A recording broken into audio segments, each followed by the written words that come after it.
ازاي تديله دواء كهرباء عشان رسم المخ بس فيه كهرباء وهو عمره ما اتشنجش؟ اهلا بكم، معاكم الدكتور هشام الشراكي.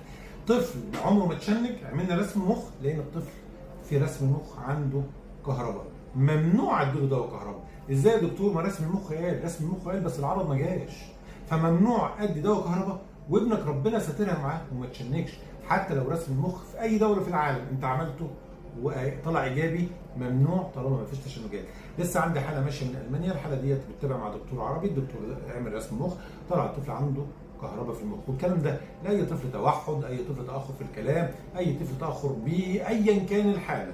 بنسال سؤال: اتشنج؟ هتقول لي لا، يبقى ما ياخدش علاج. طب الاطفال اللي بتتشنج، عندي بروتوكول بمشي دايما عليه. اول مره بيتشنج بنعديها، تاني مره ما بنعديهاش. هتقول لي اصل بيتشنج مع الحراره وده تشنج حراري، اقول لسيادتك لا، التشنج الحراري ما ينفعش يجي مره واثنين وثلاثه، حتى لو مع كل مره مع كهرباء معاه حراره، دي اسمها كهرباء بتيجي بنتيجه الحراره، لكن حراري بيتعالج لوحده وخلصنا ومره في العمر. الا الكهرباء الغائبه، الطفل بيسرح وبتاثر عليه في التعليم. هنا اقول لك دي شغلنا احنا بقى، وبياخد دواء للكهرباء الغائبه عشان الطفل يبدا يحسن من ادراكه والذاكره المؤقته بتاعته اللي بتاثر عليه في التعليم. ممنوع اعطاء ادويه كهرباء وابنك ما بيتشنجش.